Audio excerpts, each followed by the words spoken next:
Hello, chat. Is it working? Okay, good. Sorry about that. I was I keep hitting to switch it back because I use Reaper as like an actual DAW too, and then it keeps breaking.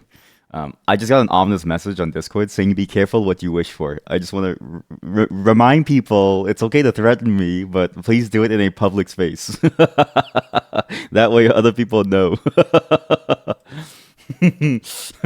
I'm ready for anything.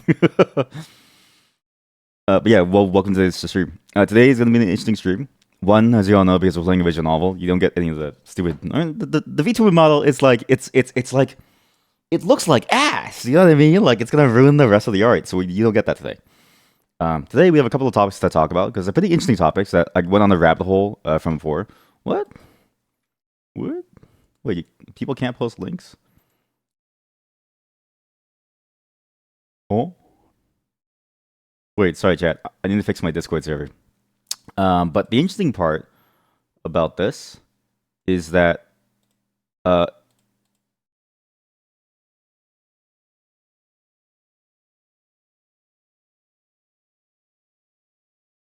but yeah, the interesting part of sorry, I'm just trying to fix it's like Discord stuff.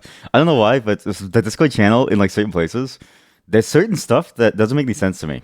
Because like everything works, everything should work, but for some reason, sometimes the Discord bot just doesn't like to like let people go through, which is silly. Um, that's lame. I want profanity here. I'm going to fix this. Hello, chat. So yeah, sorry about that. Sorry, I need to fix the profanity. Uh, whatever. Anyways, welcome to today's stream. Today is going to be again Camless Day. I mean, it doesn't really matter. It's a blight upon your eyes. It's only there for comedy reasons. When we're playing a serious game, I think it behooves us to have a sense of peace here. It's why I hide it often during cutscenes too, because I really like to keep the flavor of whatever we're watching or we're playing, and I like to keep it unaltered, if that makes sense. Like I really want to make sure that the thing has a chance to shine on its own, without being distracted by the stupid stick figure. So yeah, we have some interesting topics to talk about. As I mentioned, we're gonna be playing Until Then for the entire day today because I've been craving that game a lot. As fun as Kenshi is, we've been playing too much of it. However, next time we do play, we're gonna be making a fight club. So I have committed to the idea of making a fight club. I have an entire plan in place. We're gonna make like a Kenshi wide fight club. Okay. The goal is we're gonna get as many people in there as we can. Any new chatter goes through various levels. Okay. So it's like you might be a level 1 chatter where you fight like people who have like 5 combat skill, missing limbs, right? Then you might be like a level 2 chatter, and you're fighting people at like level 20 combat skill with like all their limbs, with like, no armor and like no weapon still. And you have to go like more and more and more until you prove yourself to the colony. So if you got in early, you don't need to prove yourself. The people who are already there, they get automatically grandfathered into the system. Anybody new has to prove themselves. Good luck. Good luck. But yeah, it's gonna be very, very interesting to see how that run goes because I have no clue how it's gonna work. But that's for a future problem of ours. As well, since the ad's gonna kick in now, I might as well do it now because this is a subscriber talk only. If you want to know what the subscribers talk about and like what they get, well, you gotta subscribe, baby. I'm just kidding. Don't subscribe if you don't want to, but it's just because like the ad break is scheduled. Like there has to be at least one ad break within 5 minutes.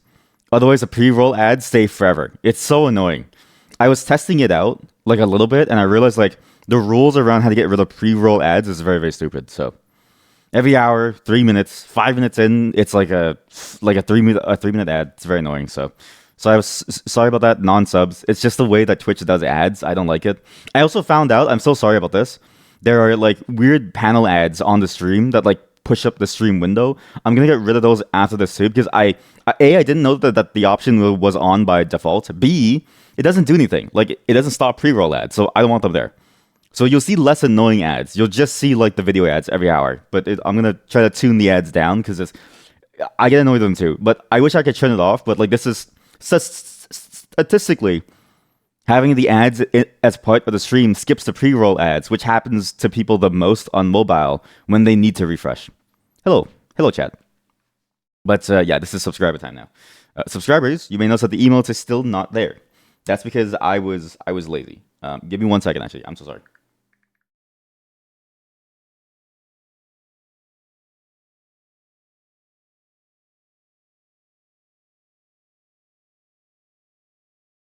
Sorry, texting my wife.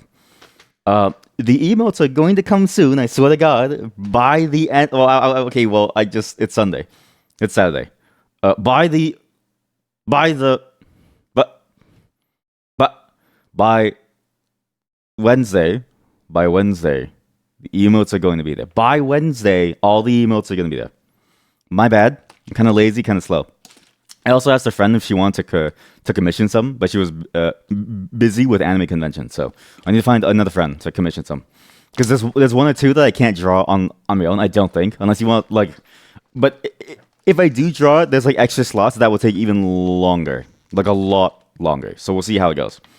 We're going to see how it works. But as well, none of you responded in that Discord channel for the subs. So I'm going to do the extra stuff on YouTube.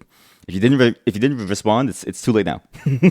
Now all the extra stuff goes into a YouTube channel. Again, reminder: when you do find this stuff, don't share the link anywhere, because it's for subscribers only. And like I have no way to restrict it currently.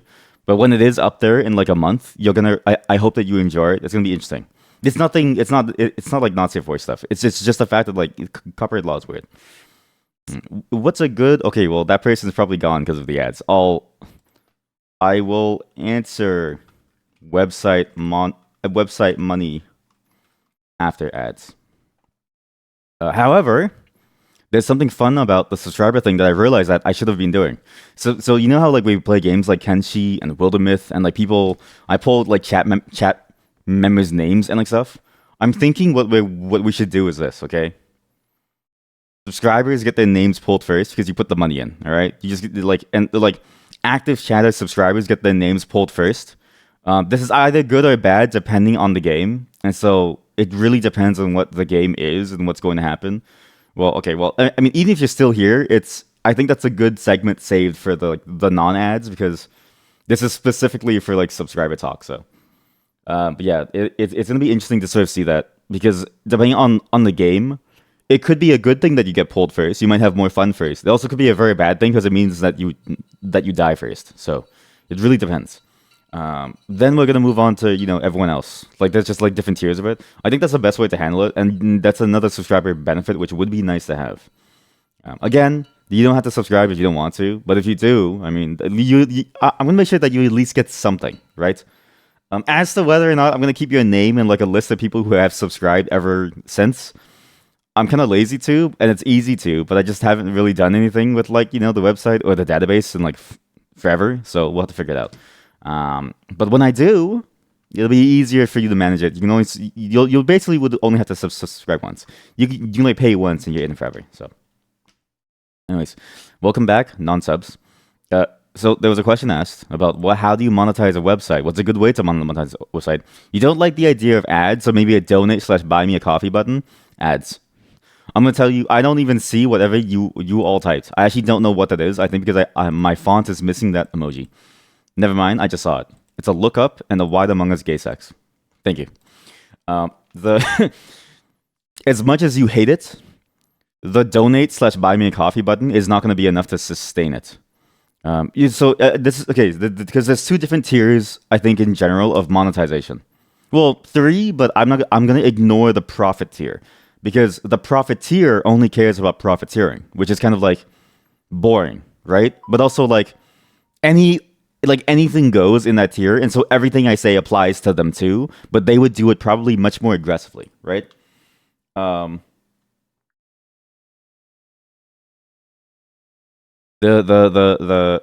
two tiers that I care about are the one, just enough to sustain the site, and then two, enough to like sustain yourself and the site. So like enough for you to kind of like quit your day job and kind of like live off this, right? Both of them are going to depend on what your living circumstances are and like how much money you need to live, right? But the easiest way to sort of handle that, the easiest situation to handle in that case is actually sustaining the site. There's a lot of different services that let you host websites for free. I've talked about this before, but I'll show you again, just in case, because I really don't know why they don't advertise this. It makes sense why they don't, but it's really, really handy. Am I signed out? I really don't want to dox my information on this. If you want to host a website for dirt cheap, go to Cloudflare pages. Okay, Cloudflare pages.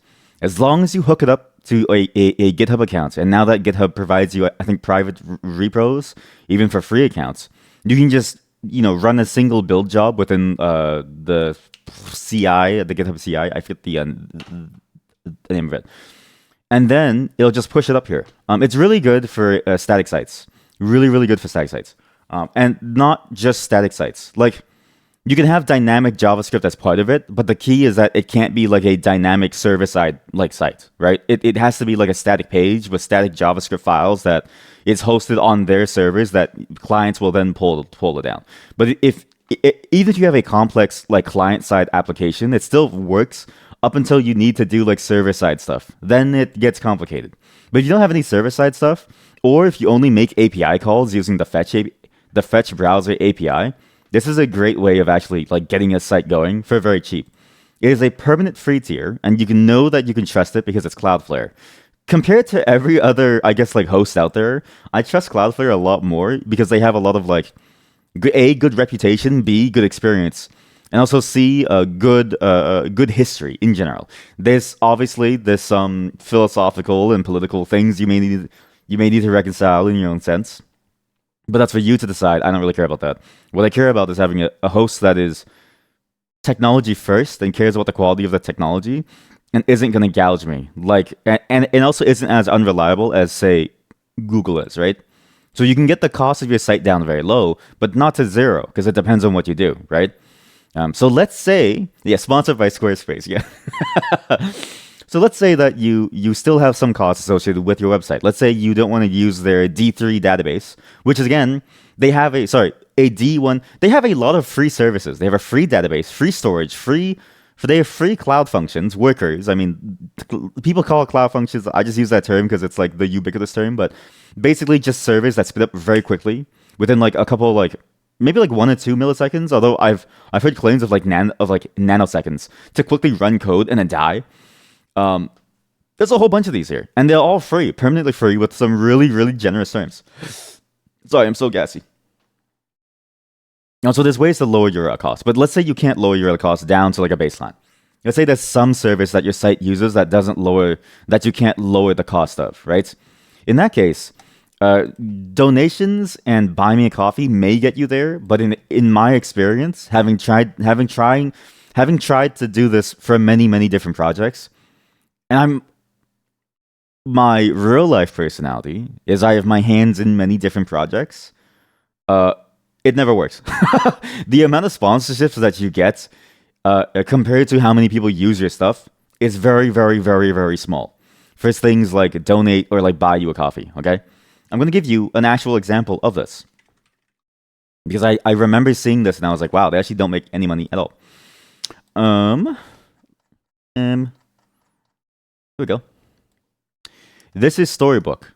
Now, I don't know if you know Storybook, but this is very handy for front-end development teams that want to build UI, that want to iterate on the UI very, very quickly with a designer, right? This is a very handy way for a designer to very quickly view what's going on, but also very handy for you as a developer to teach the rest of your team how to use this stuff too and like show how it's meant to be used. Basically, it's all the code that you have for your front-end UI, but just isolated and then run inside of its own UI so that you can pick and choose these various components, right? And you can sort of like combine these components into like a larger site. There's a whole front-end design methodology around this. But the basic idea is one of the core fundamentals of like, I guess, like web design. I don't know if this applies to other types of design, so I can only speak on the web design portion. But the idea of having reusable components that are, unique to your brand identity, but that also have different, like you have a component for like every single thing, and you can just compose a page from them. Basically, a component being like a thing that you might see in the page, like a button, or like these like banners where you have like names of or like icons, right? Stuff like that, or like a counter. Let's say maybe you have like a counter component, stuff like that. Okay, this thing is used a lot, actually, a shit ton. I can actually show you how many people use it by going over here. I go to NPM. Okay, well, thanks for giving me a shitty link. All right, cool. That's great. Wow. Fuck, I hate JavaScript shit. Where's your goddamn link to your goddamn NPM page? You piece of shit. No, I don't want to install it. No, give me your fucking NPM page. My brother in Christ. Side chat. Alright, fuck it. Let's go over here and then storybook. Fuck, it's called Storybook. Oh my god, they changed the name again. Shilliman. Hi, my name's Shilliman. I shill. Storybook CLI. No, where's your goddamn main storybook thing? Alright, fuck it. We'll just go for Storybook React Renderer. Okay, this thing is used by a shit ton of people. No joke. You might like when you say sponsored by Squarespace, as much as of a meme that is. Yeah, even Squarespace uses this tool internally. A lot of different places use this tool internally.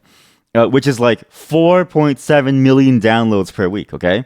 I want to emphasize here, 4.7 million downloads per week. They have a convention. They're used by the major companies in the world.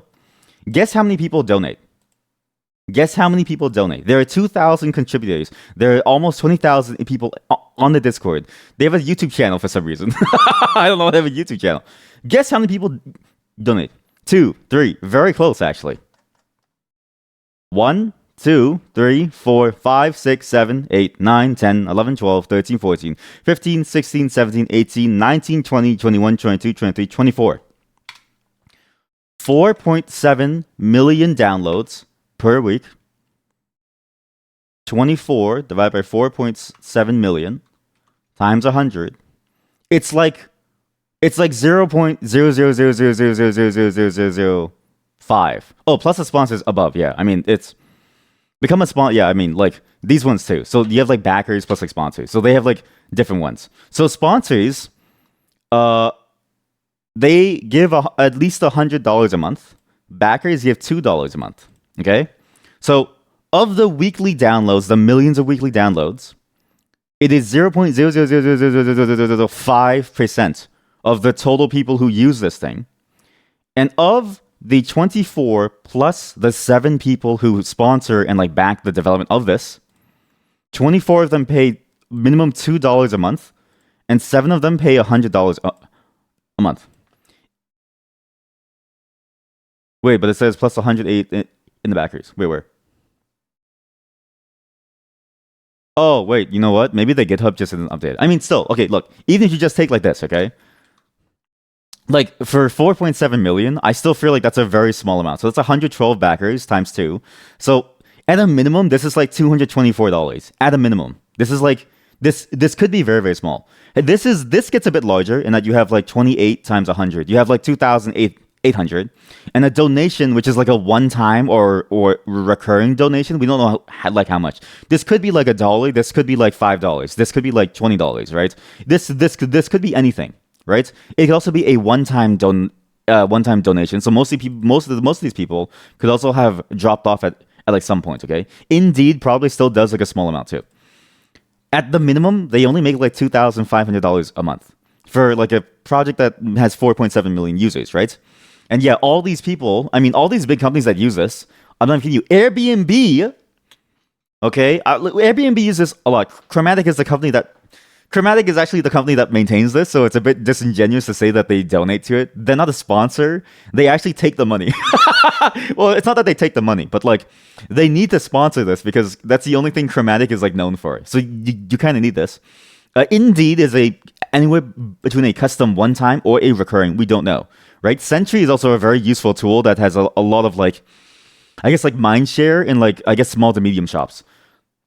That's a very small amount of money for the amount of people that use this. And from my experience, that's exactly what I found with my hands in various projects like this, where you barely make any money from donations. It's just there as sort of like a goodwill thing. The truth is, if you want to maintain a site that costs you money, a buy me a coffee or a donate link is going to get you nothing. Unless you're at the point where you're like a very, very like well-known social figure, it's not going to work.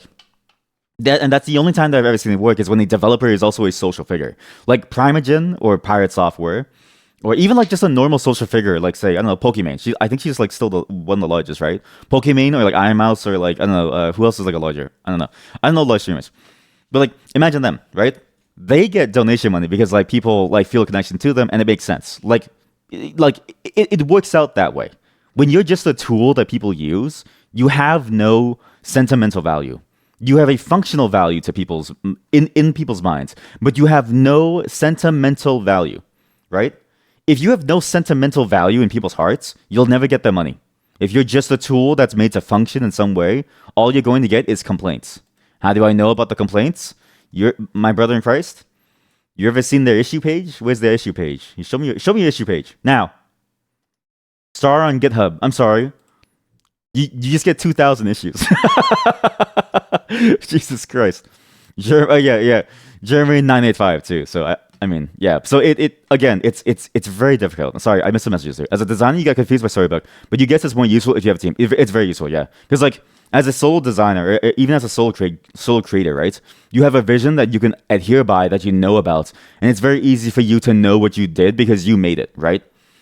As soon as you add a second person, it gets a bit harder because you have to like tell them every single time if they have a question about something, and they have to delve through your code. But still, it's small.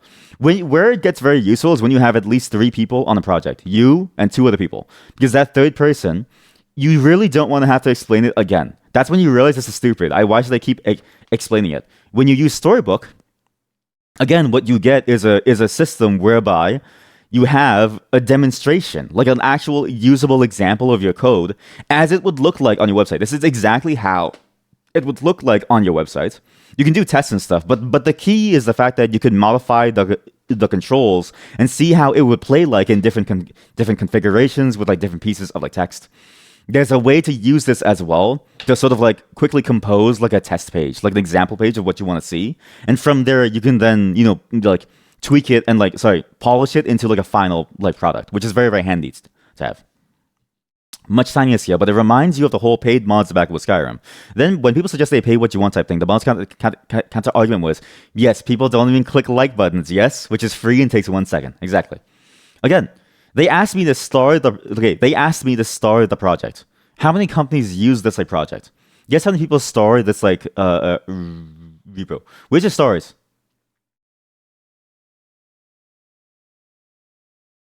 83,000 stars. There are 83,000 stars, okay? And this is the free option. And yet they only make $4,000 a month at the minimum, and that's as much as we know about, right? As a developer of your own little service, try not to go for have the donate thing there, but recognize that it will never cover the cost if you're hoping that it's going to cover some costs. If it's just an extra thing and you don't care about covering the costs, because I run things at a cost as well, and like the stuff for the stream because it's fun for me, then that's fine, right? But if you need to cover the costs as like a practical thing, don't believe that the donations will ever keep up with it. I know you hate ads, but there's various ways to run ads that are much more in line with how you run your site. Whether it be a sponsor, like literally a sponsor who aligns with your site's values and requires a bit of a bespoke custom banner or bespoke like text call out and stuff, that's a more complicated issue, and you do need to like find people to do that. Or an ad network that is specifically based around programming stuff. I don't know if I can see the ads, but let me turn off the ad blocker. Sorry, Mr. Daring Fireball. There we go.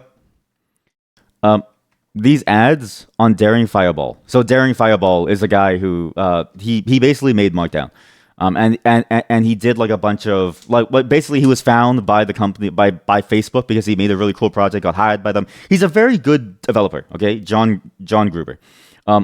This ad network that he uses is an ad network that only gives you programming ads. So the pay is a bit lower, but it can be a bit higher too because supposedly the click-through rate is like higher. It's what they advertise. But the goal of this is that you tailor the ad to your content, and the ad network only gives you ads that would appeal to your content. So you're not going to get like a big titty like game ad on the side for like, Raid Shadow Legends. You're just going to get ads for work OS or like something. What are good ad networks? Honestly, I don't know anymore. I only know this one, but I can't remember the name of it. This is the only one that I can remember. Try your best to do the legwork because I don't have any good links anymore. Last time I looked into this was like years ago. And most of them have probably died by now because ad networks tend to like come and go in a flash. So you need to be careful of that as well. So no matter what option you choose, there's a level of upkeep that you have to be aware of, right? obtaining money is more of a business and like a marketing concern than it is like a quality of your product concern. Because you may have an amazing quality product that never makes money. Again, Storybook at a minimum probably makes $5,000 a month, which is a loss. It's at a loss when you consider that there are 2,000 people like working on this thing. So well, I mean 2,000 contributors, but if you factor in everyone's time and like money, it's a blessing that this is open source because I don't think they would have been able to like pay everyone in the first place. And this project also has a giant corporate backing that sells tools and like services around Storybook, like a Q&A like this like system and like stuff like that, right? So sorry, I don't have any good answers for what's a good ad network. You have to do your own, I guess, like legwork. I know that the major ones, like say Google, you can tune them to get certain types of ads, which is a lot better. But even then, if that's not your cup of tea, there are alternatives. Know that there are alternatives to the Google ad network, but you're gonna have to do the legwork. I just only know about this one at daringfireball.net. So, but yeah, just be very mindful that if you want to make money, you're gonna have to push for it on some level. Whether it's a social presence or whether it's like a business talk presence, like you need to go to these businesses and you need to be like, hey, I have demonstrable value for you. Would you like to sponsor this like project? And I'll push people to your site. And you have to give a lot of metrics. You have to prepare pitches for if you want to do that level of like sponsorship, like a solo like a solo venture sponsorship type of deal.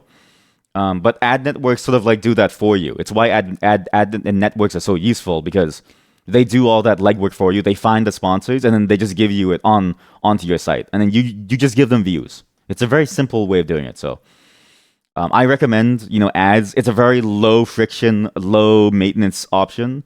When an ad network dies, you'll be notified of it far in advance for the most part, as long as you choose like a reputable one. It just takes time to find a good one that aligns with your personal values, but if you don't have much personal values, you can also tune the Google ad network to give you certain types of ads as well. So you have many different types of options there. And then you can go at more and more complex by finding like solo sponsors and like stuff. That gets a lot harder. As I mentioned again, it's a much more business, social, marketing oriented, I guess, like track of work. So if you're not good at that, just know that you're gonna have to get good really fast if you want to make money. Donations are very, very small. The reality of it is that you will barely make anything. Again, we've seen this in like mods, we've seen this in like open source. But even if you have a paid product, it's very hard to get people to like pay. I mean, did you know that FL Studio, like here, or was it Reaper? No, FL Studio. FL Studio, for a long time, for like the first 5 to 10 years of their life, they weren't making any sales.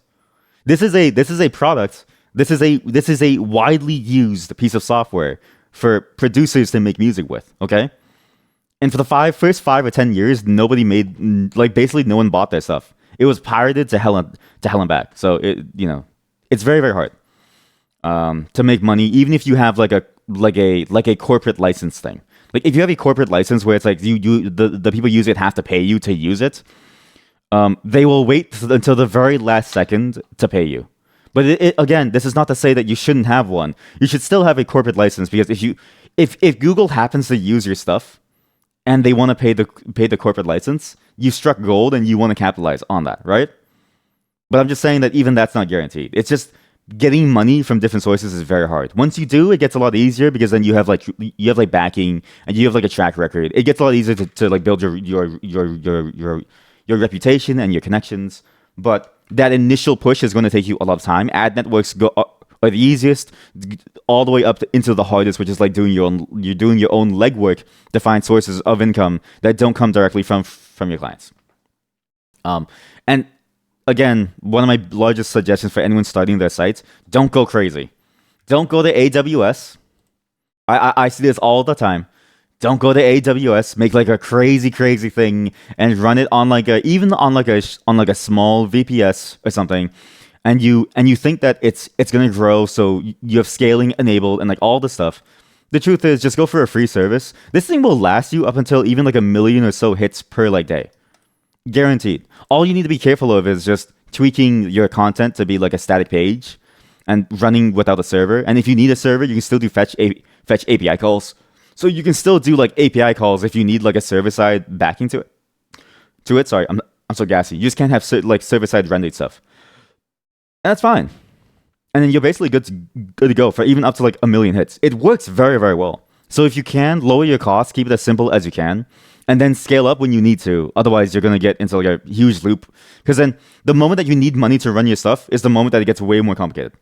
However, this is why I also encourage people, think about the monetization early. You must think about the monetization early. If you don't think about it early, you're going to go downhill. Because if you need the money later, if you think you're ever going to need it, and you need it later, you're already 2 or 3 years behind on the legwork that you need. A lot of the money comes, I'm not even kidding you, from reputation and from connections. It's very rare to get the money like very easily unless you have reputation or connections. Like, I'm lucky I can run a lot of my stuff because I have reputation and connections personally.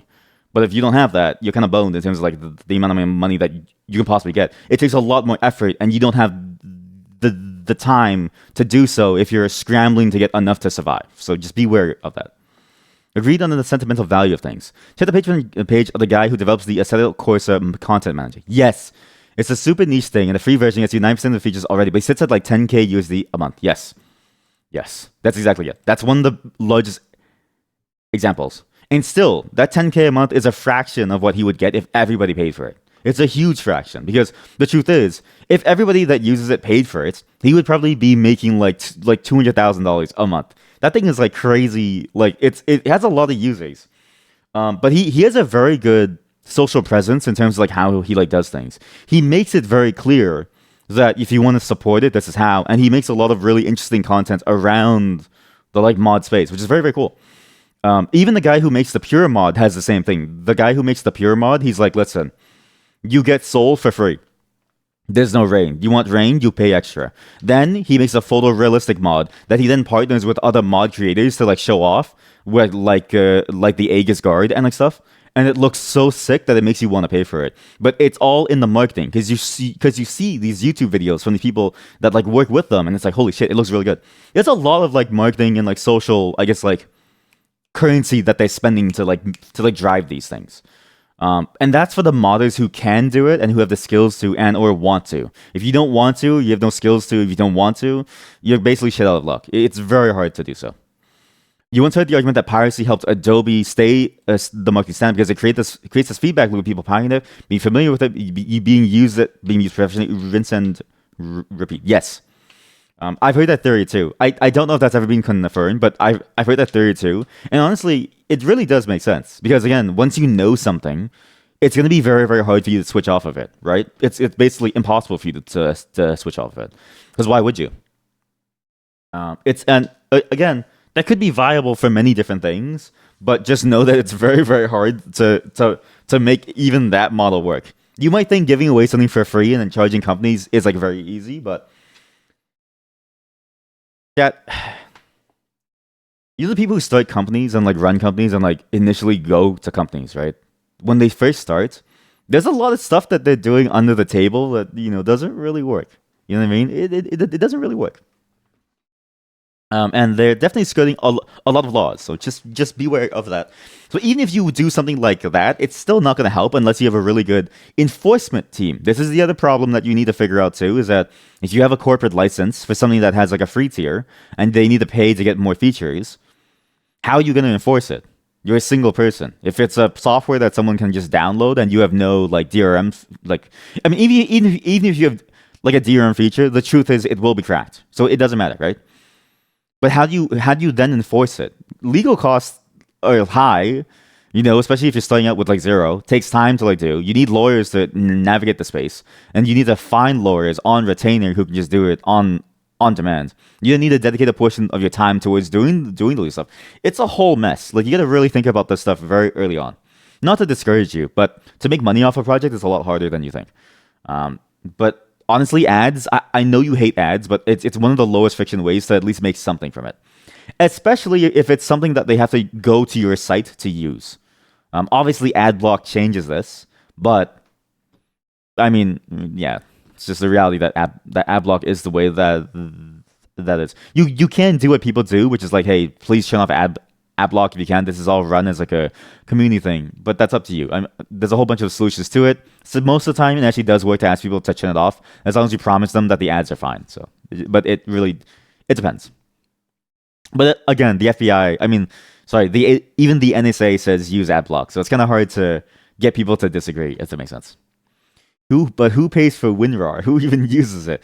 Honestly, some people still do use it. Some people still do pay for it. But even 7-zip, 7-zip is a free tool that people like use and like made to like unzip files and like archive and compress things. They barely make any money. You know the guy who made VLC? He rejected a deal to buy his stuff because he was like, I'm not gonna do this. And it's crazy to think about because like he could have made a bunch of money, but he just didn't want to because he didn't want to give control away of VLC. But everyone uses VLC to play videos. But his donations are maybe like a fraction of how much he like needs to survive. So funny how Bethesda got the same flag for paid mods, but a lot of communities organically move towards accepting paid third-party content. Yes, it's crazy too, but it kind of makes sense in a way as well because like they take such a large cut of what I think mod creators do, right? Don't they take like a large cut? Bethesda mod cut. Actually, that may be wrong. But in general too, it feels kind of weird for Bethesda to be the middleman for it all.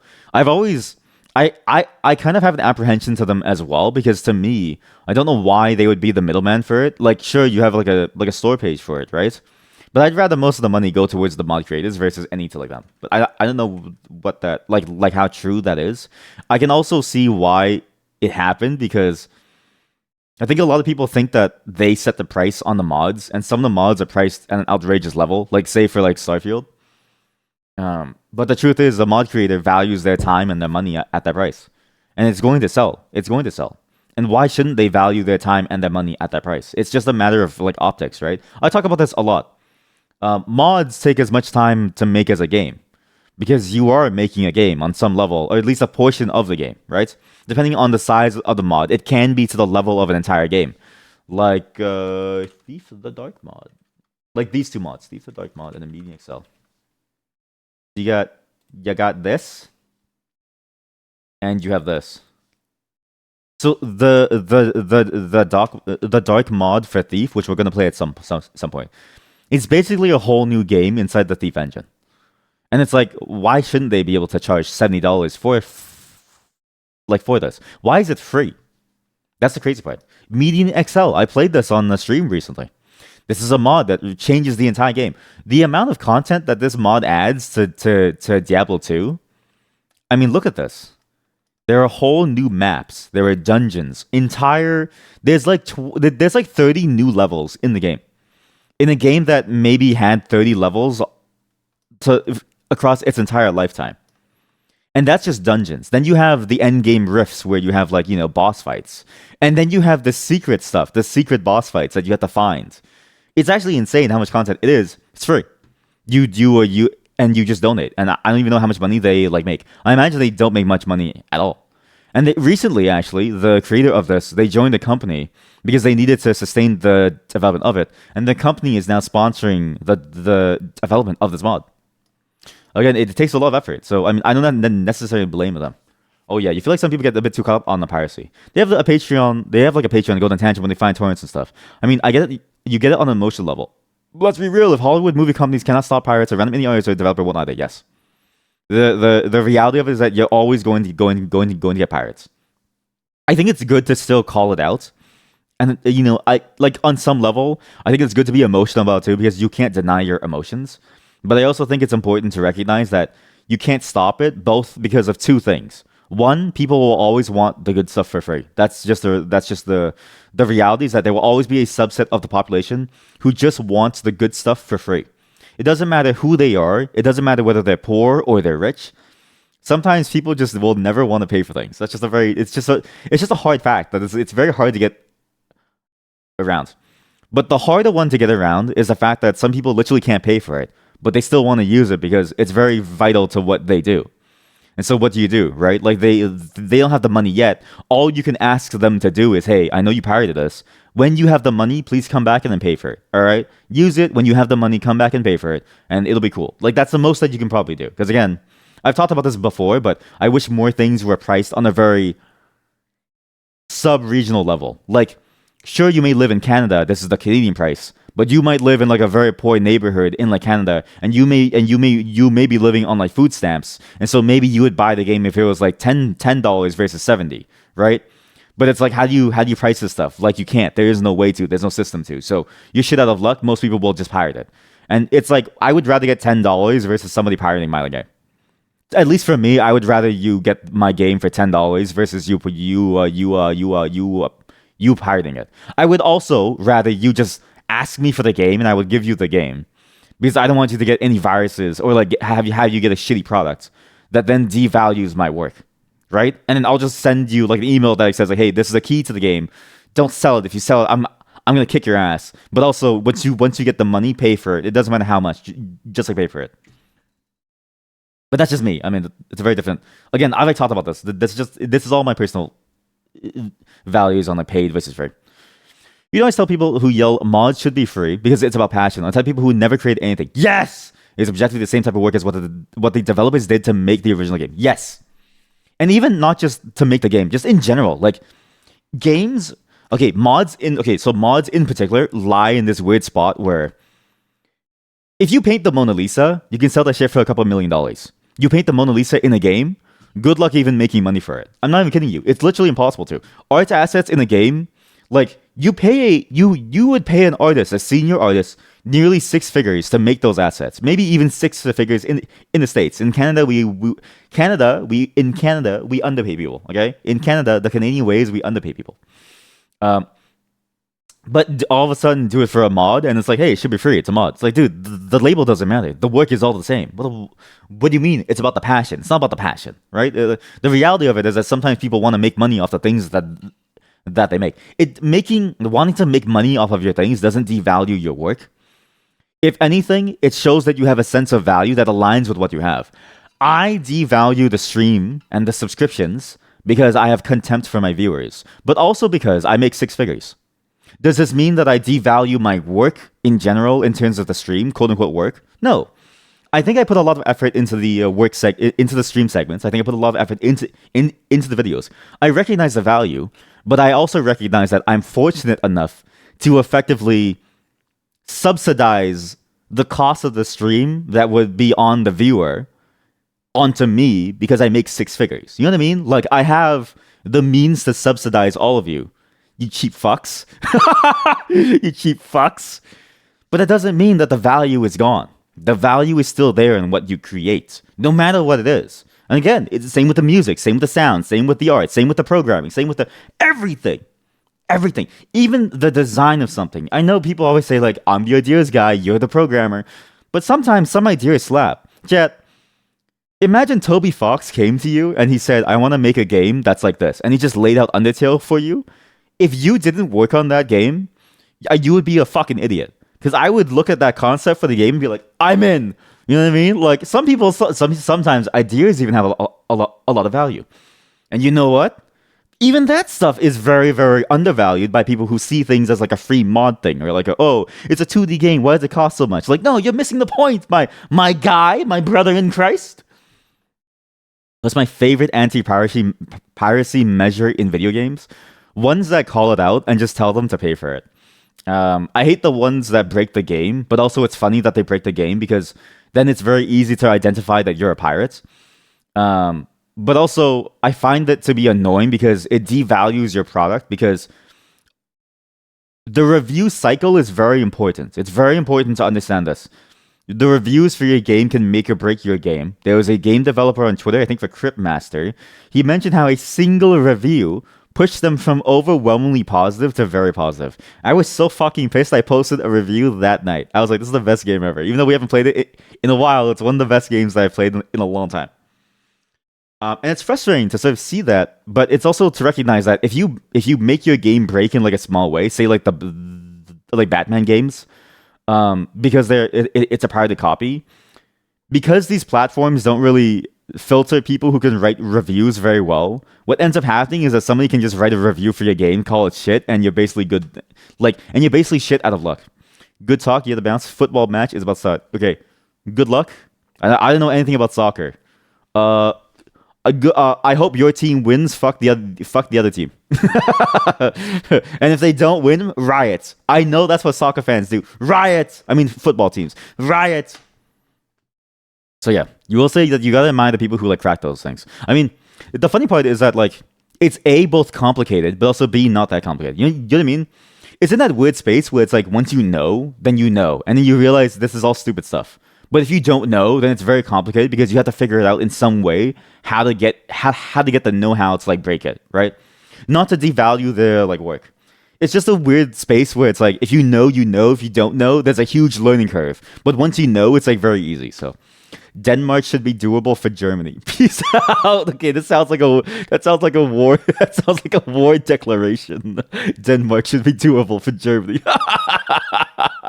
It's like, oh man, you guys take football seriously around here, huh?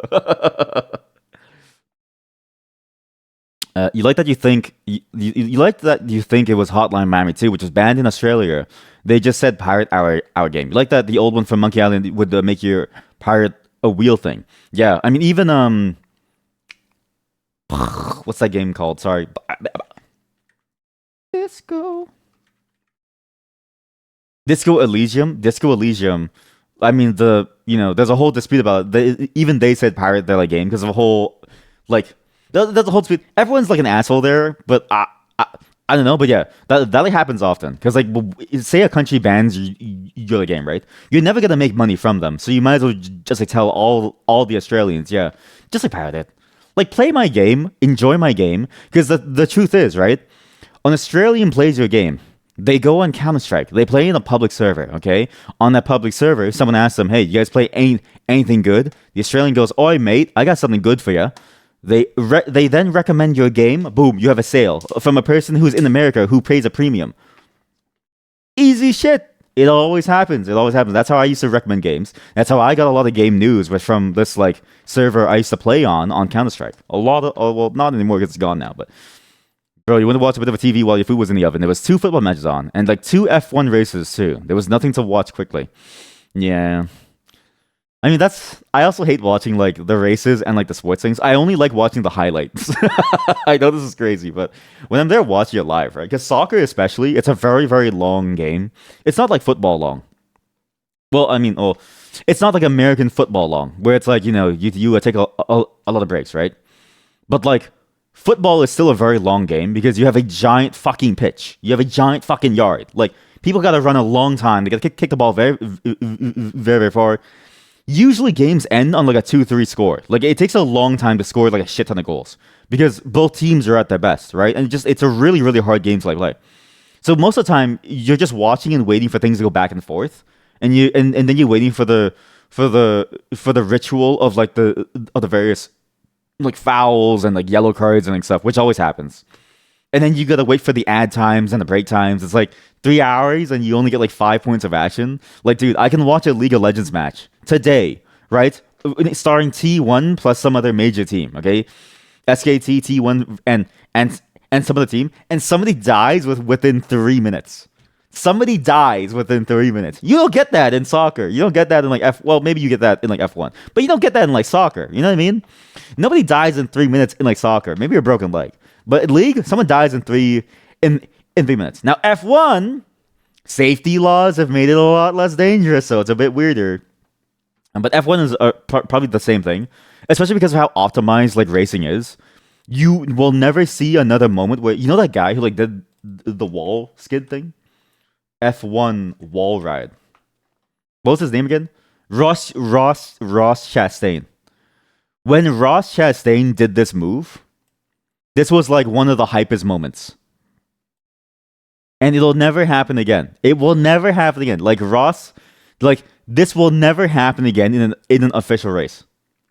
But when it happened, it was the coolest shit ever. Look, rides the wall like in a video game to go to first by speeding all the way through. Goes from like 7th to like 2nd. Insane move. And that's after like a very long day of racing. Most of the race is like everyone going like from here to here slowly overtaking and then done over like half an hour over multiple days. That of the entire race, that was the only highlight. Like the entire championship, that was the only highlight. So it's gonna be hard to watch these things. I'm not a major fan of them. I need to use the washroom. Give me a second. BRB. I am so sorry, chat.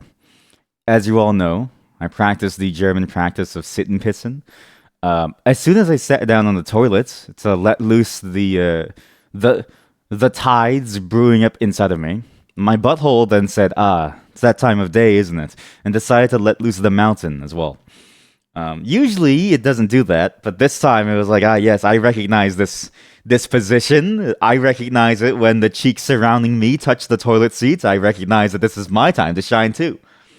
And I was like, no, no, no, this is sit and pissin' time. This is sit and pissin', not shitting time. But my butthole said, no, it's my time too. So sorry about that. But wow, that was a good shit. And then I started wiping, and I was like, okay, I was done 5 minutes ago. Then my butthole said, wait, round two, and out came the final push. My innards are clean. I bet you could make a sausage from my intestines without even washing them. It's so clean inside there. But my God, was that hard. It do be like that. It really do. I want to get back to that topic about the monetization of your site as well, or of any project. If you're doing this as a side thing, be very, very careful about quitting your job. You need to recognize that your job is just a job to get money, and you need to recognize that, as soul crushing as it is, it's even harder being homeless or broke or not being able to afford food or just feeling insecure. The stress that comes with poverty is very, very like high, and you really don't want to give up what you currently have for a chance at something. You want to build that chance up into something stable before you take a chance at it. Because the truth is, I know we all believe that we can totally, bounce back and just get a job just like that. We can do any job just like that. But some people have a certain tolerance, and once you go in like one way, it's hard to go back the other way, right? So you go into an office, it's kind of hard to go back to like serving fast food and stuff. Even if it would be easier to get a job there, you may not even be able to like handle that mentally, and it may be even worse for you. Then on top of that, you have to think about, okay, if you want to get like an office job, there's no guarantee that you're going to be able to bounce back into it too. So when you think about monetization, think of it as a much longer term game. It is not going to happen within a year even. If you're lucky, it'll happen within a year. If you're lucky, but you need to be lucky. Okay, you need to have your project picked up by like the React guy, the like Dan something, or you need to like have Daring Fireball write like a blog on it, or you need it to go viral on like Hacker News, right? You need something to kick you off. If you don't have that, don't quit your day job. And even if you have that luck, there's no guarantee that the luck will last either, because it's all dependent on a lot of like back end work that you're going to have to do to leverage all of that like hype to lead into recurring revenue. It's very hard. Very hard. It's also why I recommend people always go to MVP ASAP. I always see people do this. They take a very long time. They take a very long time to go to MVP, which is minimum viable product. They take a very long time to launch. They'll work on something for like 5 years before they launch it. And that's cool and all, but Undertale had beta testers since like the first couple months. Like the demo released like years before, and he had beta testers since like forever ago. He had people constantly reiterating on the game with them. Did you know Stardew Valley was very much the same too? They had beta testers very early on. The game changed a lot throughout its entire 7-year development cycle, all because of the people who kept testing it day in and day out. As long as you have that, then you're good. But you need to have at least that. You need to have something that you can show to someone and you can ask them, do you enjoy using this? Does this help you in any way? Does this actually bring you value? And if it doesn't, you need to learn to cut it off ASAP. Not that you should cut it off, but just realize that you need to change something about it. And sometimes that does mean sort of like taking it out to the back of the barn and being like, hey, like it's your time to like go, right? But sometimes it's also nice to pivot from what you had into something else. But you need to recognize that as soon as you can. You can't wait. So if you can, get to MVP as soon as you can and try to make it happen ASAP. Because if you don't, you're going to be in for a world of hurt. Because by the time it comes out, you may not even have made something that people actually want. It's very hard to do. There's a bunch of bits of advice, but I don't think I'm the best choice for these bits of advice, because I too am also kind of like naive in certain areas, especially when it comes to certain business deals. I'm really bad with like business deals. So if you need more ideas on like better sponsorships, honestly, drop in the Pirate Software stream or like something, and just like ask them, or go to the Discord and like ask, because I know that there's a lot of interesting people there who like have a lot of interesting thoughts and like things. So, and they probably have more more connections too. But in general, yeah, it takes a lot of work to go from zero to hero. There is one person that I've heard has interesting pieces of writing. I don't know if this is necessarily true. but you might find value from it. But again, this is a very, very low level amount of, I guess, like recommendation. Think of this as a I've only heard this from various different places. You don't need to trust me on this, but apparently this person knows a lot, in terms of like how to make money very quickly, in terms of like how to like bring their stuff towards like a level of like being able to like pay for it, if that makes sense, or to like make money off of it. See if I can find the site. Sorry, but just know that it's very heavily. It comes with this very heavy, I guess, like warning of like I don't actually know because I haven't read their book. So here, you can go to levelsio.com. That's a very stupid name, but whatever. I guess he couldn't get the levels.io. But also, he runs the levels.fyi domain, I think, as well as a bunch of other things. So everything that he's like made. Let's see. Oh, sorry, not the levels.fyi. That's a different guy. This guy runs the remote OK site. So that job site for people who like want to get like a remote job. He runs a bunch of like AI sort of like tools, but he's primarily known for the remote OK site. The levels.fyi team as well apparently made like a decent amount of money as well. So you might be able to find readings on like their site as like well, at least for the co-founder of it, I think. And they can talk about more about how they got from like zero to like hero, if that makes sense. But they also mention it takes a shit ton of work, like a lot of effort to get there, and it takes their cycle from development into release into feedback into like people using into people paying it was like a week at most. Like they just immediately got something out. It wasn't even like good. They just got something out there and immediately started to like push for it because they recognized that it had to be like an early part of the entire cycle. Again, though, why I'm a V, I don't necessarily know how good any of the advice is. I just know that that's the general gist of how they did things. If anything, the only thing I can I guess like back is that yeah, having a fast feedback cycle is a very good way of running any business, whether or not you're a technology business or not. So for context, again, my family runs like a family restaurant.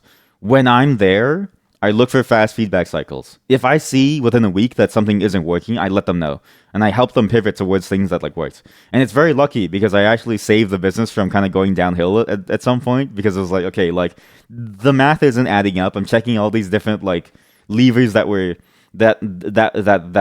have data for, and then seeing all these things that are working or are not working. And I realized that things weren't like going like well.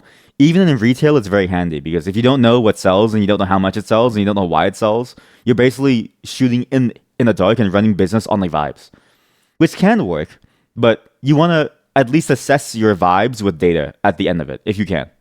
And if you don't, then you're kind of doomed, if that makes sense. But yeah, it's up to you to figure it out though. But just know that I think a fast feedback cycle is also very important too. So monetization, think about ads. I know you hate ads, but think about them because it's the lowest effort and it gets you quite a bit of like not a lot, but at least more than zero, right? At least you get something. There's different ad networks if you really want to tailor it. Try to find deals if you can, but good luck doing that. You need to have a lot of like stomach for it to like go through those like meetings and like stuff. So just try your best, okay? It's gonna be hard, but even if you don't make enough money, just know that you've learned something from it and try to take at least that level of satisfaction from it. But don't quit and also don't quit your day job. Please don't quit your day job. It's a very bad move. I know it seems like you could do it even if you have very high beliefs in like what you do. If you quit your day job, you're doomed. Just know this: the guy who made Stardew Valley, while he was working on the game for 7 years, he had an apartment given to him by his grandma, so his housing was basically good to go, and he was still working part-time as a movie usher. He started it because he couldn't find a job in the field, but he still didn't quit his part-time job, even though he was given an entire apartment. Which, by the way, if I was given a house, I could do a shit ton more. You know what I mean? Like, I would have started this way sooner. So, YMV, you have to think about your own. You have to think very carefully about your own circumstances. I don't know. Just be aware of that. But very good question though, because that's a very good thing that I talk about a lot, and I hope people really think about a lot because it's very, very important.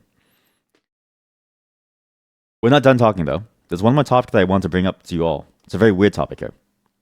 Well, there's like yeah two. There's like two topics that were very annoying to me that I found, or like not annoying to me, but like one is like an annoyance that I found. Another is like a very interesting topic that I got into based on something that we learned recently. So I don't know if you guys remember that the Lena image. Remember the Lena test image? So I'm gonna open the Wikipedia page for it because the documentary page has her titties out on display. So we're gonna look at the Wikipedia page.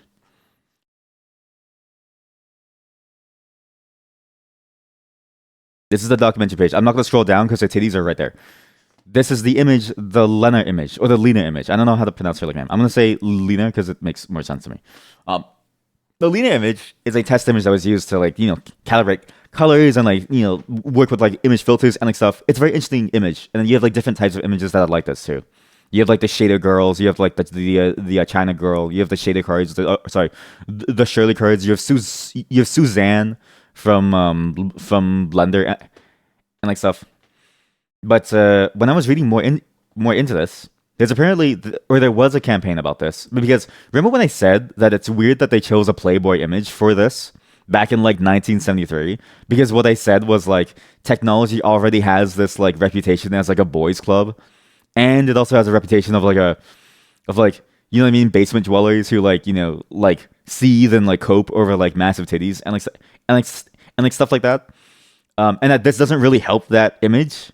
Apparently, I'm not the only one who like thought that because I immediately saw that this is gonna like not that it's gonna be bad, but that like it can be like a symptom of a larger thing of like we really have a bit of an optics issue to like work with in like tech. There's a whole movement around trying to get rid of the use of the Lena image. Code Like a Girl. There's another site. I'm so sorry, I forgot the name. I didn't write it down. I'm sorry, but there's another site that also talks about this as well as the model themselves. They retired a long time ago. They actually didn't want to be a model for very long, but the nude image was still used.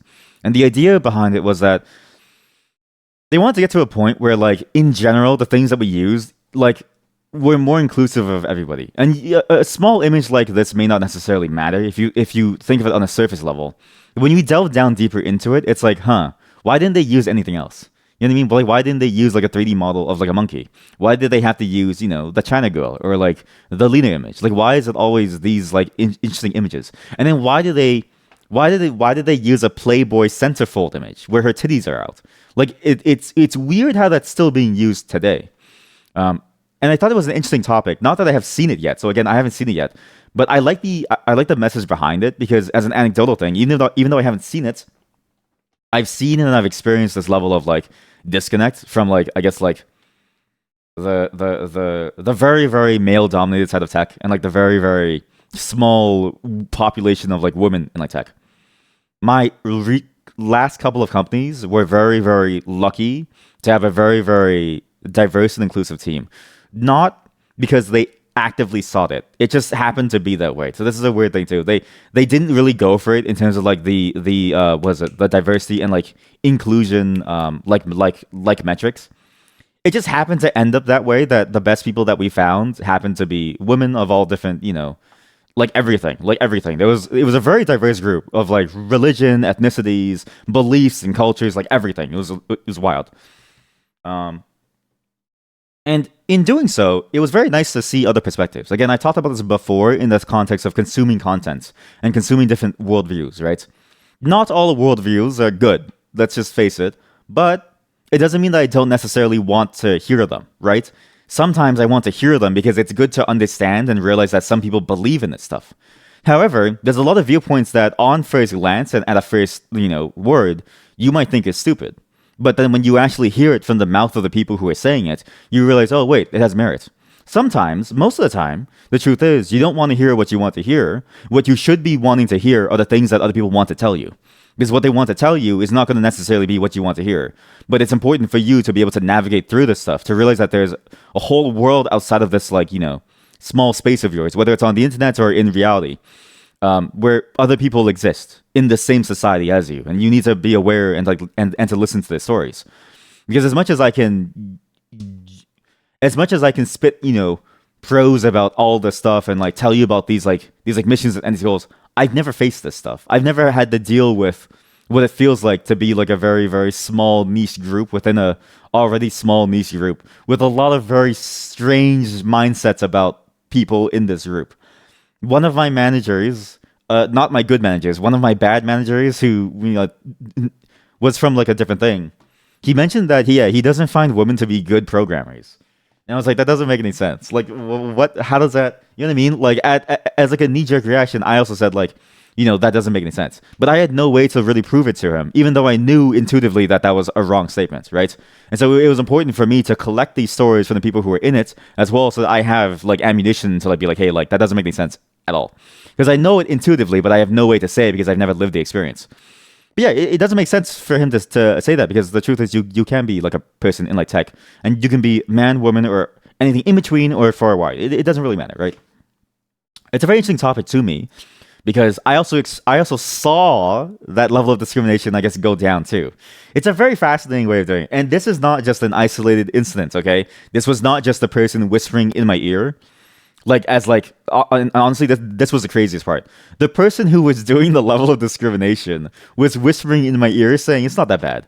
And then we had a contractor come in, and I was like, listen, I know it's bad, but I need you to like keep an eye out on this, because I need you to like talk, because I need you to like emphasize this in the meeting that we're going to have with like HR very soon. And she sat in on that meeting with this engineer of ours who was, she wasn't really given much work. She was treated as like a dumb engineer. It was like it was a weird mix of like a gender thing, as well as she came from a boot camp thing. But she was on my team, and I was training her, and I was like, she's a fucking genius. And on top of that, she was really, really good at just in general understanding what a product is. Mind you, it's so stupid too, because for a startup, she used to be a product manager at Google. I was like, what the fuck are you? Why do you have a problem with her? She was clearly good enough to be a project manager at Google. I don't know why she's working here with us, but and giving up that life. Clearly, she's good enough to work at Google. She should be good enough to work here too. And I was correct. But the contractor saw everything that was going down, and she came back to me, and she was like, yeah, you gotta talk to your HR. And then she was like, I will gladly sit in on that HR meeting, because what I saw was extremely like terrible, both from a level of like, you don't treat anybody like that in general in the workplace, but also from a very sexist level, and then also from an anger management issue level of the person who was doing it, and then also on the level of you really don't want to train your junior engineers like this. The problem was that the guy who was doing it was like one of the co-founders, so there wasn't really much we could do. But I at least got control of like managing the team my own way, and now she's a senior engineer, right? Like all it takes is some kind of advocate. But how do you know to advocate for it if you don't even know it? So again, I'm gonna be watching this tonight. I can't scroll down and show you this, but you can apparently watch this on Facebook. I don't know why it's on Facebook, but you can watch it on Facebook. I don't have a Facebook account, so I don't know what I'm gonna do. I have to find it. There's a website called Code Like a Girl as well, which I was also talking about this somewhere on the site. I can't remember where. But there was an article that they were writing about too. It was a very interesting read as well. There's a third site that I forgot as well. There's also a book that I'm going to be trying to read as well, just because I'd be interested to see what it says too, called Brotopia. I've heard only good things about this book. And when I asked my other coworkers about it, again, my coworkers from very diverse backgrounds, not just men or women or anything, like just everyone said that this book was a very fascinating look at it. And then a lot of them said like, yeah, this is a very common thing. Like a lot of my managers, right, were like, yeah, this is a very common problem to like have. And I was like, okay, I should read this then. You know what I mean? Especially because I want to run my own company at some point. It'd be nice to read this to make sure that I'm not making the same mistakes. And again, don't take it from my mouth. I want you to go there and listen to the opinions of the women who have lived through these experiences, because as much as I can say it, I'm a dude. I've never experienced this. I walked into a place and I said, I'm hot shit. And they were like, you're hot shit. I never faced this. I was good at what I did. And then also like, but like I also had the benefit of the doubt, because I'm like a nerdy Asian dude. It's like honestly, if you're a nerdy Asian dude, it's very easy to get into tech, right? The optics unfortunately matter. So take it from the source if you can. Learn about it from these people's lives, and just see what they go through. It's a very interesting look into it. It's fascinating too, because this all started again from a single offhand comment about a test image. The Lena test image. I didn't realize that there was so much like stuff around it, but I'm glad that my initial like state of like what the fuck around like why did they use like a Playboy centerfold as a test image was like a good sentiment. Because again, if you need like skin tone, right, you can choose any other photo of like literally anything. Why did they choose a Playboy image? I don't understand. So yeah, I mean, it's a fascinating look at like I guess like tech history and also like where tech could like go.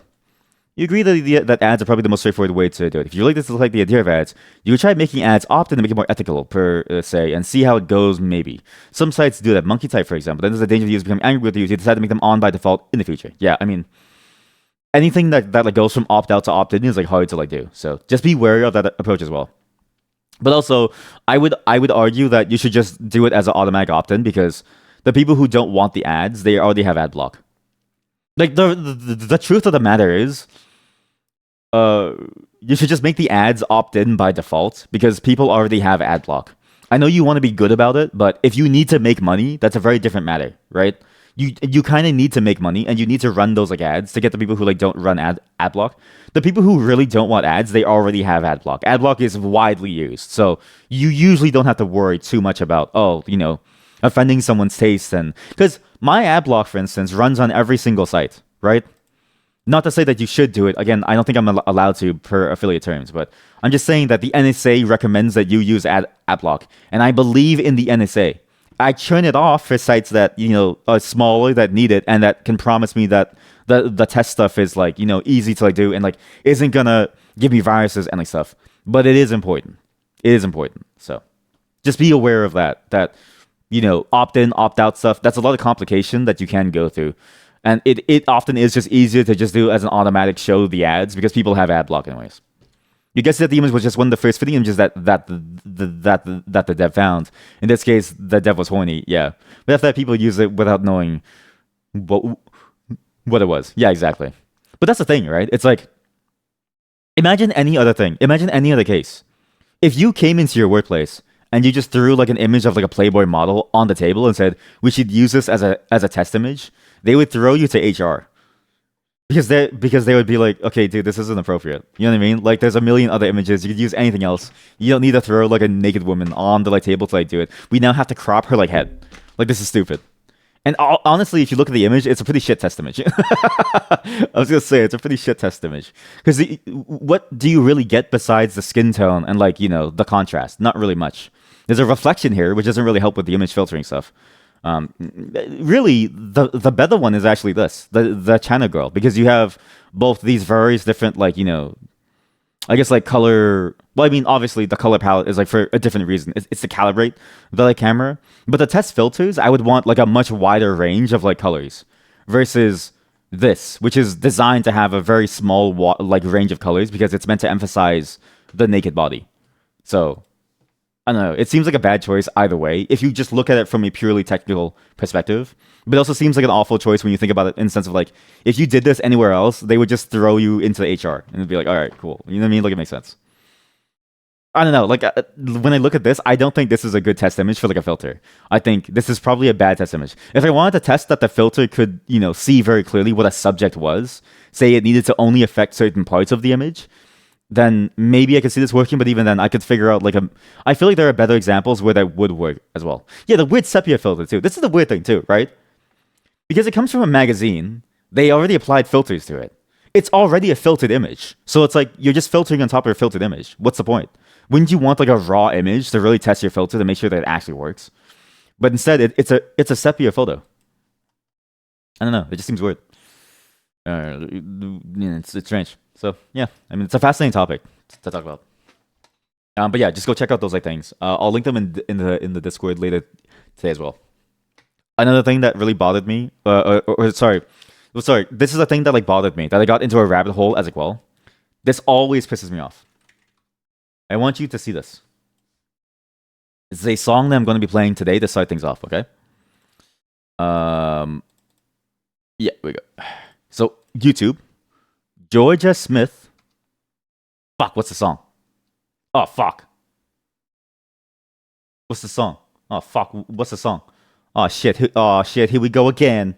Sorry, chat. I forgot to name the song. Okay, yeah, here we go. Georgia Smith, On My Mind.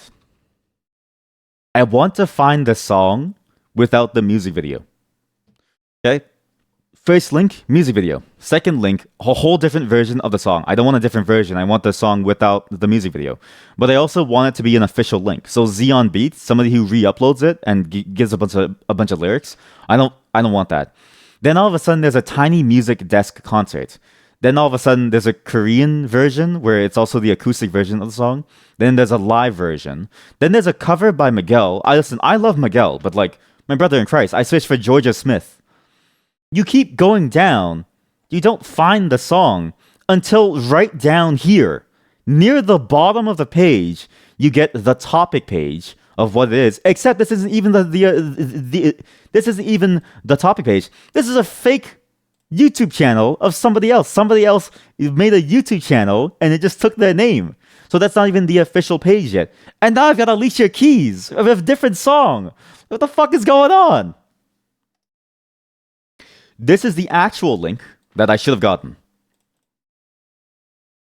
And this is something that I hate about YouTube's music search. YouTube is cursed. I hate it so much because they handle music in the stupidest way possible. They handle it as a topic. So YouTube videos are different from YouTube music that's uploaded by a distributor, say like Orchid Enterprises. You can't find this by searching on YouTube. You can't even find this version where it's just a song, no music video, by going to Georgia Smith's channel. Because this isn't her channel. This is a topic. You can't search by topics on this stupid search bar. What I had to do is this. I'm not even kidding you.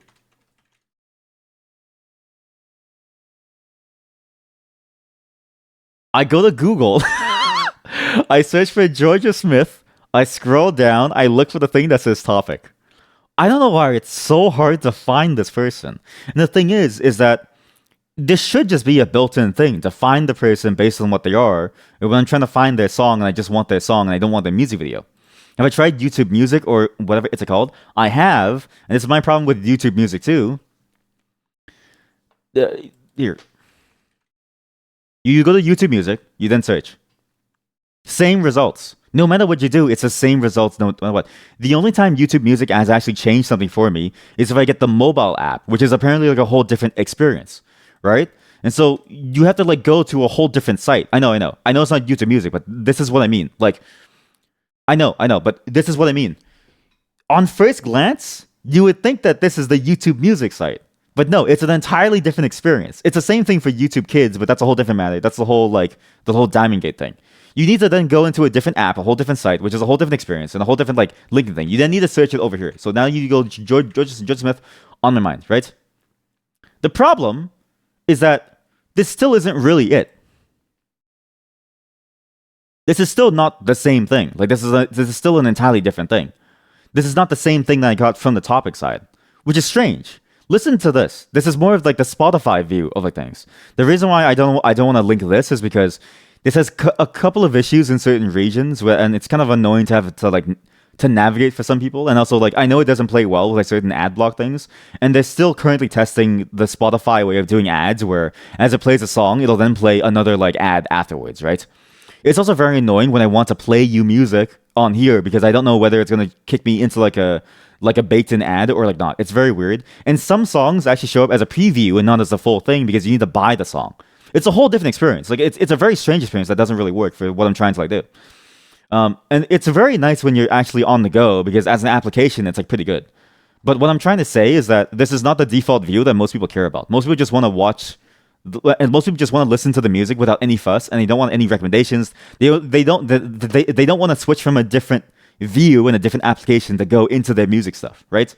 I actually like the fact that everything is on one site because I don't want to have to deal with like trying to find things, right? Which is like annoying.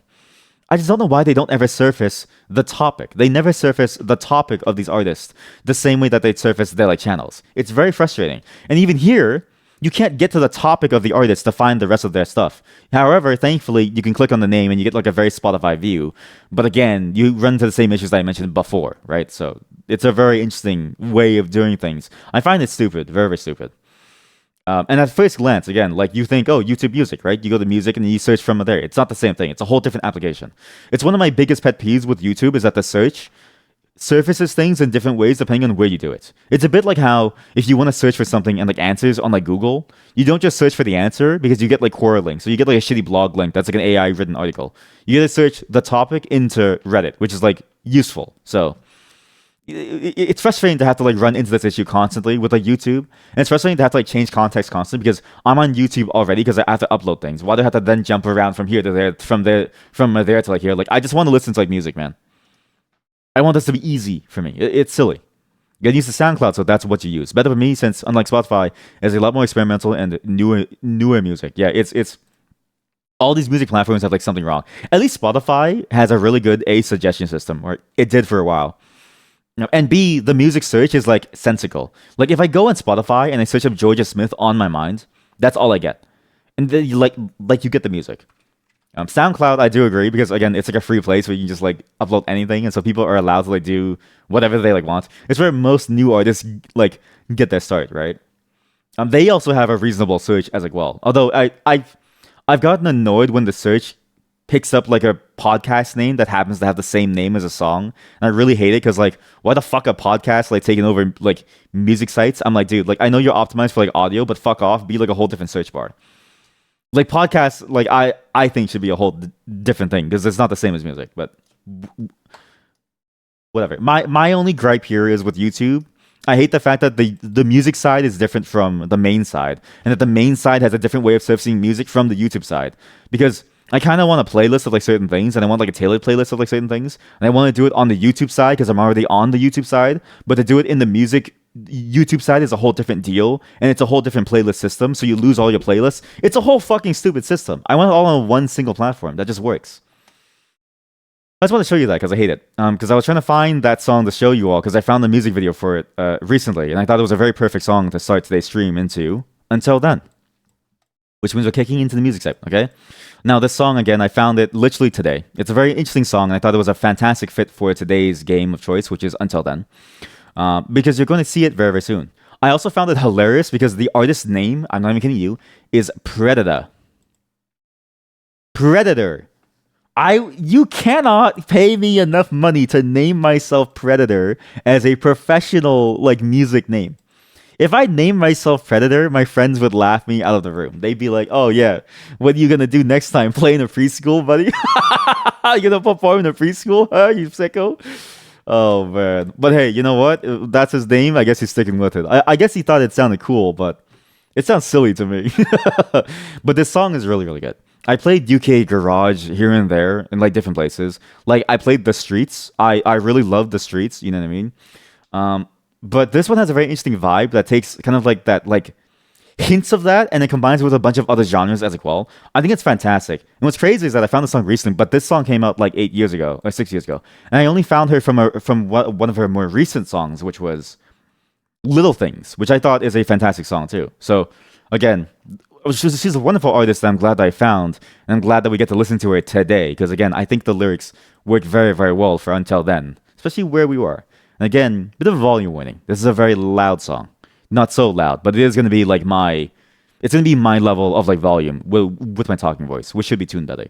Dr. Disrespect. I mean, yeah, I mean, if Dr. Disrespect is going to rebrand into Predator very soon.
That was On My Mind by Georgia Smith. You might have also noticed something pop up in the middle of your screen because I forgot to enable this before. Hopefully, if it's working, please do let me know if you now see captions, closed captions. Again, it's a bit of a test to sort of see if we can get some closed captions on the channel because I believe in accessibility a lot. Because if it's not accessible for some people, it's accessible for no one in like a very specific sense. So hopefully it works. You should be able to disable it on your end too. So if you don't want it, you can turn it off as well. Sometimes it may, I guess, like say the wrong thing because it's running off of like a transcription API from Google Chrome. So let's see how well it works. But you should be able to customize it for yourself. So if you don't need it, feel free to turn it off. It's there as an optional for people who do need it. So just be aware that it's like there now. But that was On My Mind by Georgia Smith, featuring. I wonder what the I wonder what the closed caption is going to say. It might autocorrect it to like Doctor Disrespect, Predator. um, Again, fantastic song. And I played UK Garage on the channel before. The Streets is a very, very, I guess, like classic, I guess, example of UK Garage. And I absolutely love The Streets, especially that one song. I keep forgetting the name of the Streets song, but it's one song that I played on the channel at some point, and I absolutely loved it. But I really love listening to that song too because it also has different, I guess, like various types of flavors too, right? I find category theory to be so stupid, like genres of music, because it's like, okay, well, you say it's like you say it's like you say it's like garage, you say it's like I don't know, like electronic, you say it's like R&B, you say it's like jazz, like none of it really matters, right? What matters is that it sounds good. As long as it sounds good, that's all you really need. And boy, oh boy, does it sound good. I've listened to more of Georgia Smith's stuff. All of her stuff sounds just as amazing. It's both her voice, her ability to like, I guess, like compose music. It's very, very good. She's surprisingly good at what she does. And when you listen to her acoustic versions of her songs, she has a way with words. I know that sounds like the SpongeBob line, but she has a way with her music. That's very, very good. I'm glad that I found her. So, again, hopefully you enjoyed that. I thought it'd be a great start to go into the Until Then stuff because I thought her music was fantastic. As we go through the game, Until Then, you'll see the captions stay on. I'm going to run an ad right now as we set it up because it might take a while to set up and also because the ads are about to kick in again. I'm so sorry. Well, not that they're going to kick in, but within 20 minutes of the game, you know what? Fuck it. You don't get ads. Did it filter out the fuck it? I don't know. Either way, we're going to get into Until Then. It's a great song to start with because of what happened last time in a game. Again, if you missed it, it's up on the VOD channel. But man, I feel kind of bad for some of these characters, especially Kath. I feel really bad for her. She's like I stand Kath, right? I stand Kath. We'll also be taking a break in the middle as well because I realized I may need a break in the middle just to like get some energy, refresh with like, you know, not some coffee, but just some like drink or like something. Also because I have a song that I want to play with you, I think partway through a playthrough that will also fit the vibe of today as well as an ending song. So again, we're going into a much more solemn, somber, not necessarily sad, but also, you know, kind of sad, but also kind of like quieter mood, okay?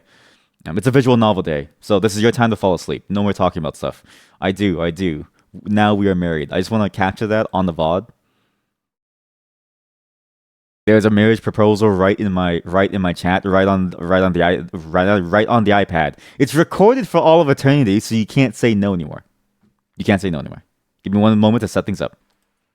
You know who doesn't feel the love at all, chat? Kathy. Kathy doesn't feel love. God, I hate you, Mike. But yeah, well, I'm done streaming. I'm done streaming today.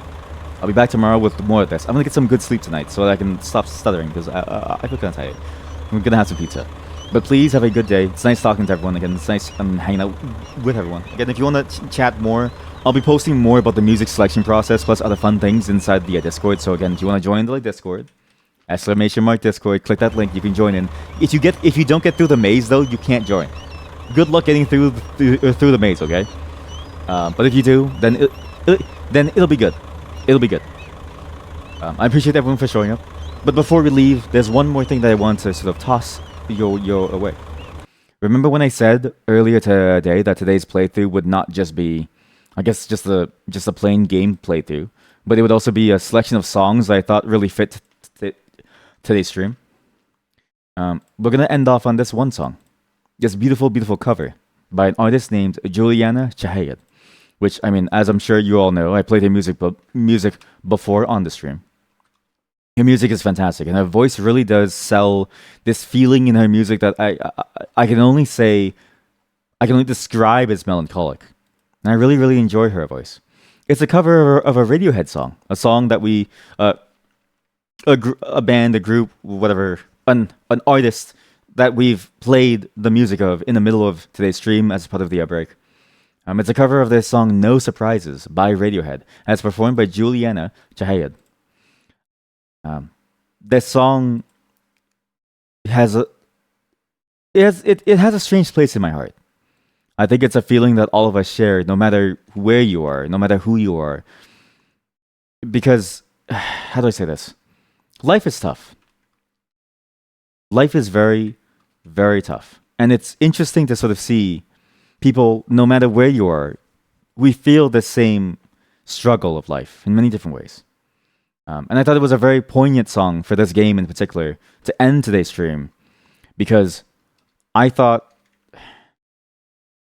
the story that the game is playing with in Until Then, it's both a sci-fi story now. It's also a bit of a interesting romance story, a bit of a love story, but it's also so human in its way, in the way that the world goes through things. The people here in this story, they live their lives, complex and tiring as it is, and the struggles that they go through in life, trying to stay alive and trying to make everything work. It's so human. I think the best part about Until Then is how human the writing is, how down to earth it is, how absolutely beautiful it is, how simple the way that it describes the how life is. But sometimes that's all you need. Sometimes all you need to say is exactly what it is, and to just show it as it is, and to give yourself the best, most realistic representation of what life is, to have something very powerful, very meaningful, something that touches your heart. And I think this game has done a great job, and that's why I really love this song, because this song really embodies that feeling. As soon as the song ends, the stream will end. So have a good night, everyone. Have a wonderful time. I'll see you all tomorrow at the same time. We'll be on time tomorrow, 5 p.m. UTC. Have a wonderful day, and thanks for showing up.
I've been trying this thing too, actually.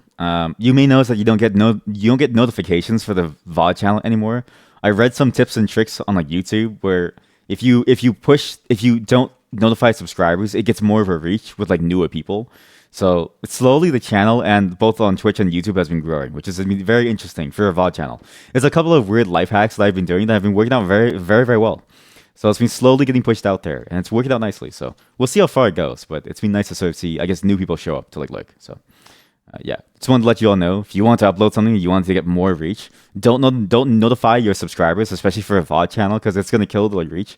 Just push it out there. Don't notify anyone. Let the algorithm take it and then go, and we'll see where it goes. Seems to do well for numbers as well as the analytics, and it seems to like feedback into itself, which is stupid, but I guess it makes sense. Like I understand why people have like mods now, because a lot of people have like mods where what they do is they get the mod to change the name of the game, because like when you're busy or like taking notes on like what can be edited and like stuff, when you do it yourself, you kind of have to like multitask it very quickly, otherwise the vibe kind of ends. And it's kind of annoying to like do because then you have this like awkward pause of like 5 minutes where everything's slowly getting set up. But we'll never get to that point, so I mean, does it really matter? Should we even bother dreaming if there is even a thing to even dream about? No.